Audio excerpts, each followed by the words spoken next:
Olá pessoal, tudo bem? Hoje eu vou falar um pouco sobre, não é um problema específico, mas de algo que pode acontecer numa máquina e o que a gente deve procurar.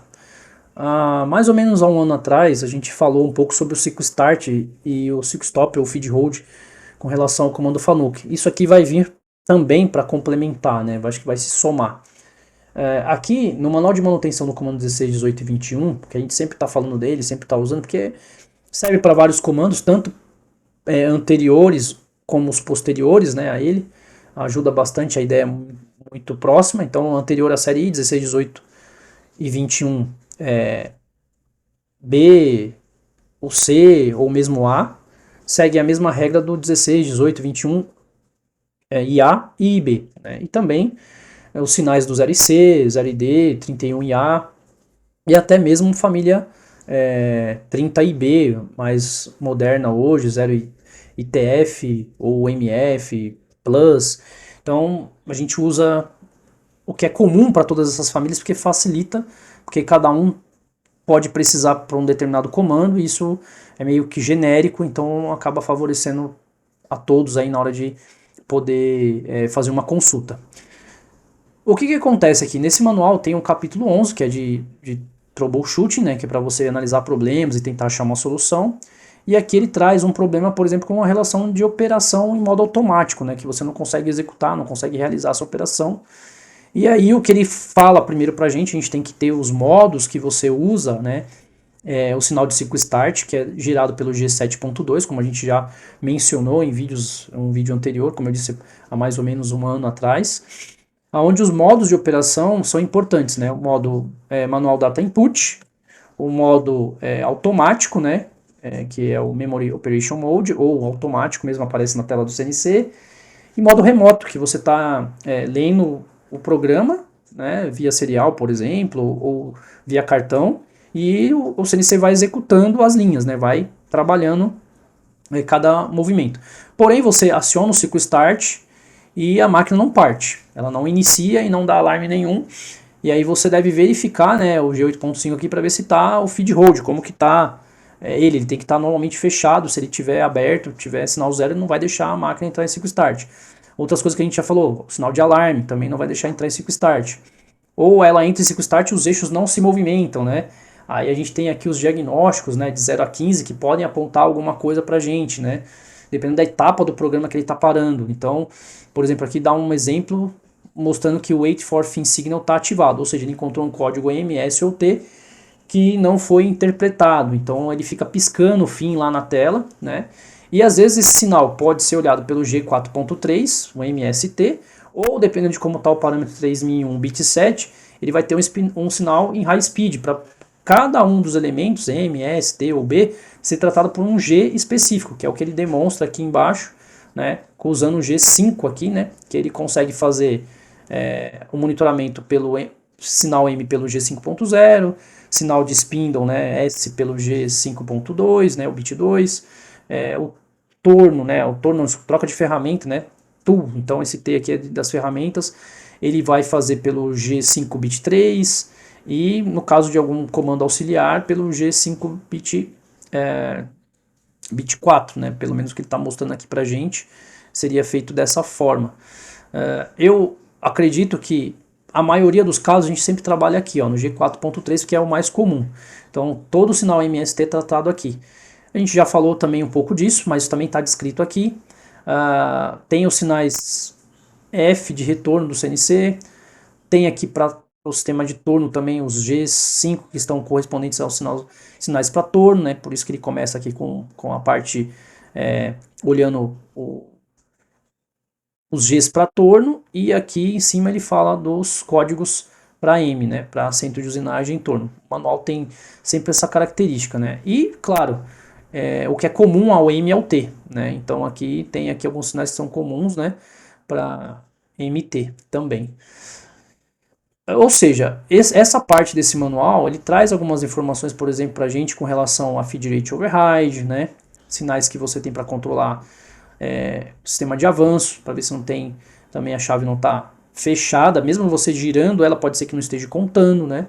Então você ao olhar os diagnósticos aqui de 0 A15 tem aqui, ó, feed rate override em 0%, né? Às vezes você virou a chave, ele está em 0%.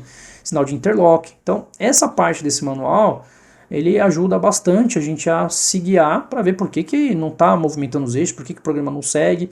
Traz a parte de interlock, que a gente já fez também um tratamento sobre isso de forma assim mais focada, né, nos sinais de interlock, né? Então é importante observar se esses sinais estão interlocando ou não os eixos, né, provocando um travamento da movimentação por uma questão de segurança. Então, às vezes, alguns sensores ou elementos que estão monitorando ali para perceber se o curso pode ser permitido ou não, se ele tiver desativado, né, ele provavelmente vai impedir o movimento. Se ele tiver no estado que é o padrão de trabalho, a máquina vai trabalhar normalmente. Mas muitas vezes por oxidação dos cabos, contatos, problemas eletromecânicos desses elementos, sensores, ele pode acusar algo errado, né? Teria tudo para movimentar, mas não movimenta porque o sensor está atuando de uma forma errada e gera problemas. Então ele traz aqui para nós alguns códigos Gs que a gente deve acompanhar, né, que a gente também já tratou em vídeos anteriores, e traz aqui, isso eu acho que a gente não tratou muito, o parâmetro 3003 que permite você validar ou não alguns sinais, ou seja, permitir que o CNC responda às solicitações do PMC ou não, por meio do parâmetro 3003. Isso é válido para testar, para você descobrir que tem algo nesse sentido e aí liberar os movimentos. Porém, não é para deixar a máquina trabalhando assim, aqui é só para você poder fazer um teste e validar o que você está suspeitando, né? E aí, assim, seguir para descobrir o que, que na máquina está vendo como um bloqueio para a liberação dos movimentos dos seus eixos, né? E isso automaticamente você deu o ciclo start, os carros não movimentam e muitas vezes não gera alarme. A única sinalização que você vai ter, como a gente já mencionou algumas outras vezes, é olhando aqui o interlock, start lock, que está travando, né, a movimentação dos eixos, porque ele foi a 1 aqui quando você mandou os eixos se movimentarem, né? Então a gente tem aqui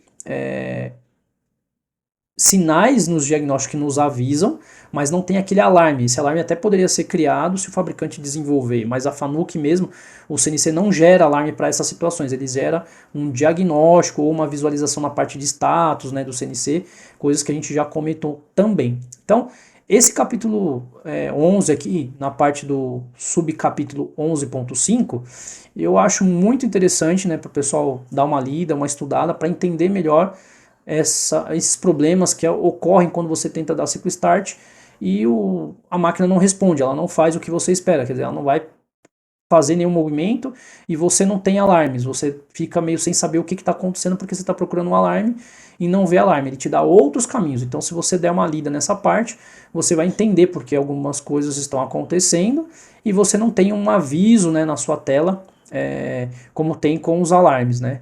Então aqui ele explica até como funcionam as chaves de feed rate override, para elas ganharem o ajuste de porcentagem para aumentar a velocidade, né? Então, assim, é bem interessante, né?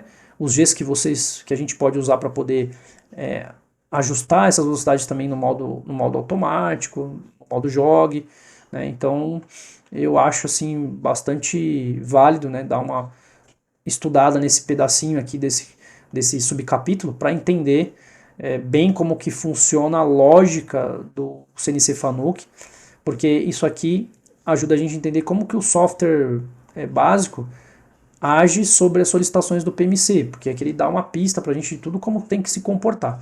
Então, essa aqui é a nossa dica de hoje, né? Uma informação de algumas coisas que a gente já tratou antes, só que aqui agora a gente está mostrando no manual onde você poderia procurar com mais detalhes, coisas que a gente já mencionou anteriormente aí em vídeos separados, assim, mais focados naquela falha associada àquele elemento especificamente.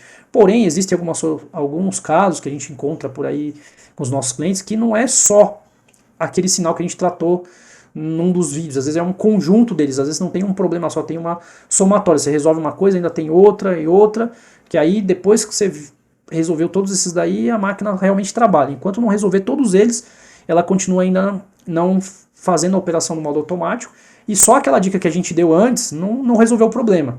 Então a gente se deparou um pouco com isso, por isso que eu estou fazendo dessa forma agora, porque aí você consegue dar uma estudada e entender, né? Além dos vídeos que a gente já fez, agora você tem o caminho de procurar isso no manual e saber o que pode estar acontecendo, né? Seguindo as orientações que estão aqui no próprio manual da FANUC, que está aí para todo mundo dar uma olhada, pesquisar e buscar, tá bom? Então essa é a nossa dica de hoje. Então consultem o manual de manutenção no capítulo 11, no subcapítulo 11.5, e aí você vai entender bem como que usar modos de operação que você precisa do Seco Start e por alguma razão ou outra a máquina não entra nessa operação automática, né?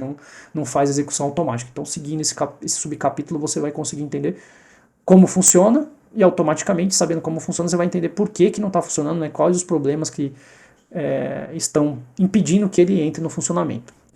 Por hoje é isso, muito obrigado, até a próxima.